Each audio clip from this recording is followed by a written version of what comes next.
गुरुर्ब्रह्मा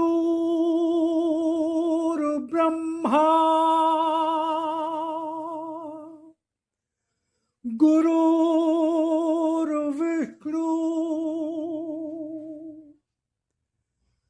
गुरुर्देवो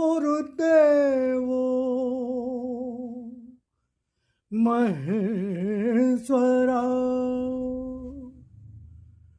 गुरुर्साक्षात् परब्रह्म तस्मै श्री गुरुवे नमः।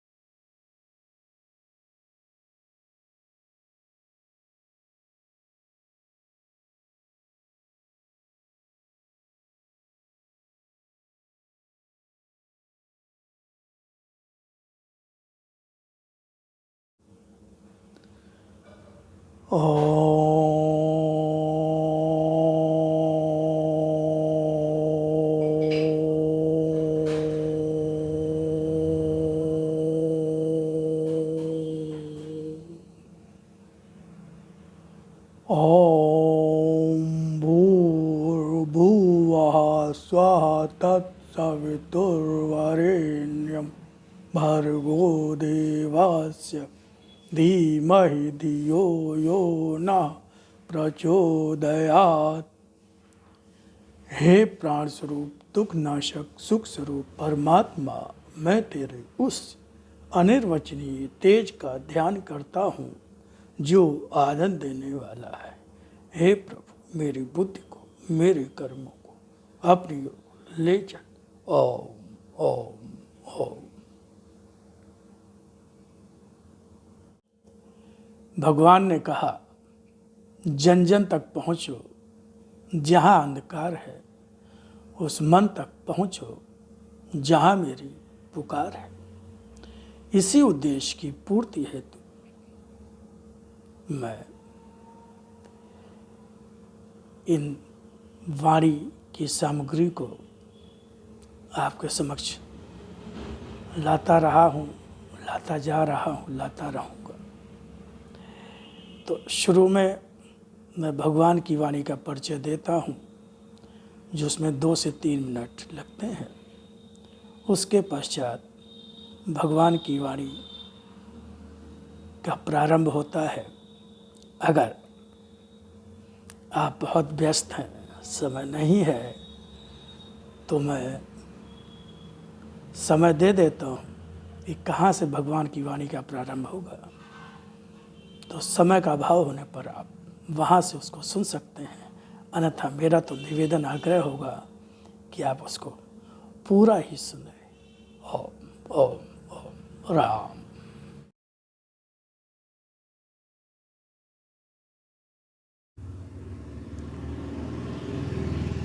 स्वयं भगवान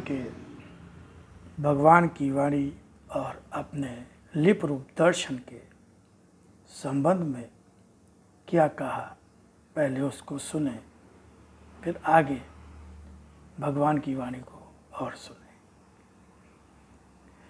वाणी को समझो, उसके एक एक अक्षर में अर्थ भरा है। कोई भी शब्द, कोई भी अक्षर मात्र भाषा का खेल नहीं, यह शक्ति है। वाणी है मेरी, जिसका रूप साधारण नहीं, जिसकी प्रामाणिकता को तलाशने अन्य कहीं नहीं जाना होगा, फिर भी उसके अक्षरों में मेरी वाणी का विश्वास लेकर, उसके रूप में मेरी शक्ति के दर्शन का विश्वास लेकर ही डूब जाना होगा। तभी पहचान सकोगे मेरी, तभी पहचान पा सकोगे मेरी, तभी पहचान पा सकोगे मेरी।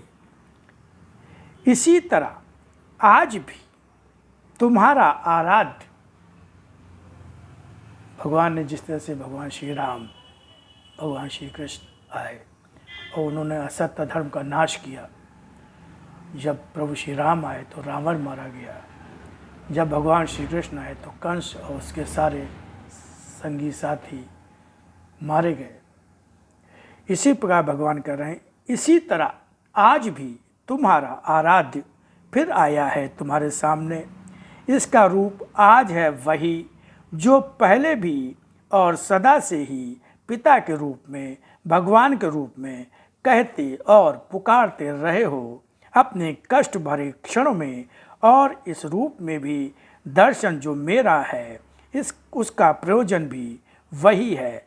लिप रूप में मेरी शक्ति का यह दर्शन किस तरह सारे युग का असत्य और धर्म समेटकर सत्य और धर्म का प्रतिष्ठापन करता स्वयं ही देखना। तो ये भगवान ने अपने जिस रूप में वाणी आई उसको भगवान ने अपना लिप रूप दर्शन कहा, और फिर उसी का हिंदी अनुवाद उसको भगवान ने अपना भगवान की वाणी कहा गया, जो भगवान ने उसको अपना शत रूप दर्शन कहा। अब आगे सुनिए भगवान की वाणी बहुत ध्यान से।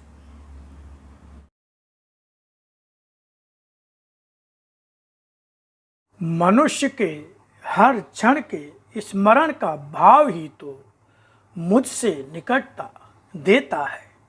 जब मन में स्मरण न हुआ, स्मरण चिंता का हो रहा हो और चिंता का कारण मैं नहीं तुम्हारा अपना ही हो, तो क्या इन्हें निकटता का नाम दोगे? सत्य मेरा परिचय है। इस परिचय को कभी तुम मेरे सत्य रूप में ही पाते हो, कभी धर्म रूप में और कभी मेरे न्याय रूप में पाते हो। इन सभी रूपों में मुझसे जो भी पाते हो वह कभी तुम्हें रुचिकर लगता है, कभी नहीं भी लगता है, मगर आवश्यक तो यही होता है मेरे भक्त के लिए कि वह जो अरुचिकर लगे उसका भी अंतर से स्वीकार करे, क्योंकि वही तो भक्त का धर्म है। मैं मनुष्य की रुचि या अरुचि से नहीं बंधा, मैं उसके साथ अपने सत्य रूप से ही बंधा रहता हूँ। वह मेरा भक्त हो तब भी और यदि भक्त ना हो तब भी मेरा रूप समान रूप से एक ही रहता है, सत्य। यह सत्य ही मेरा धर्म भी है, जो जब न्याय करता है पक्षपात पूर्ण नहीं होता। सत्य के भक्त का न्याय भी निष्पक्ष ही होना चाहिए, वह उसकी अपनी संतान ही क्यों न हो या अत्यंत ही आत्मीय हो, तब भी न्याय सतरूप में करना ही उसका धर्म है। इस न्याय का दूसरा नाम निर्णय भी है। यह न सोचना कि तुम्हें न्याय करने के लिए किसी न्यायाधीश के पद की आवश्यकता है। न्याय के रूप में जीवन भर अनेकों रूपों में रुचि होने के कारण तुम्हारे सामने आते ही रहते हैं और वे अक्सर तुम्हें तुम्हारे सत्य से डगमगा देते हैं। और जब तुम्हारा निर्णय तुम्हारे मन अर्थात इच्छा के अनुसार ही करने की प्रेरणा होने लगती है, ऐसे अवसरों पर मन को बांधो, दृढ़ रखो। यदि तुम्हें यह भी लगता हो कि उस निर्णय में तुम्हारा या तुम्हारे किसी अत्यंत अपने का स्वार्थ खंडित हो रहा है, तब भी सत्य न्याय ही करता है, अन्याय कभी नहीं करता। ओम ओम।